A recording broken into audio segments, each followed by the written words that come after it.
In recent years में Indian cinema की दो ऐसी मूवीज जिसे देखने के बाद आपको इंडियन सिनेमा पे प्राउड फील होगा और ये आने वाले समय में इंडियन सिनेमा की मास्टरपीस कहलाएंगी। नंबर 1, 2018 में रिलीज हुई तुम्बाड़, जिसे डायरेक्ट किया था आनंद गांधी ने।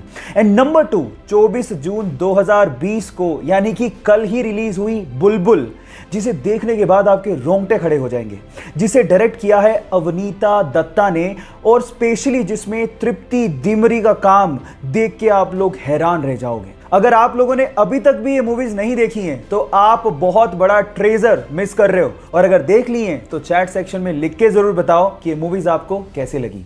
इस कोविड-19 के टाइम पे अगर आपने किसी को कॉल किया हो तो अक्सर आप लोगों ने ये कॉलर ट्यून जरूर सुनी होगी। कोरोना वायरस या कोविड-19 से आज पूरा देश लड़ रहा है। पर मेरा सवाल ये है कि इस कॉलर ट्यून में आखिर आवाज है तो है किसकी? डोंट वरी, मैं आपको बताता हूँ।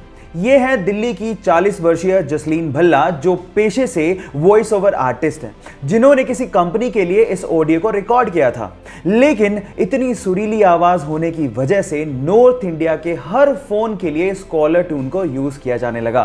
क्या इसके पहले तक इफेक्ट आप जानते थे? और अगर नहीं जानते थे तो चैट सेक्शन में लिखना मत भूलिएगा। इस कोविड-19 के टाइम पे अगर आपने किसी को कॉल किया हो तो अक्सर आप लोगों ने ये कॉलर ट्यून जरूर सुनी होगी। कोरोना वायरस या कोविड-19 से आज पूरा देश लड़ रहा है। पर मेरा सवाल यह है कि इस कॉलर ट्यून में आखिर आवाज है तो है किसकी? डोंट वरी, मैं आपको बताता हूँ।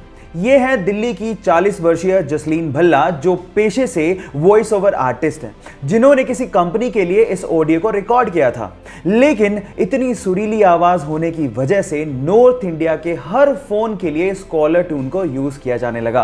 क्या इसके पहले तक इफेक्ट आप जानते थे? और अगर नहीं जानते थे तो चैट सेक्शन में लिखना मत भूलिएगा।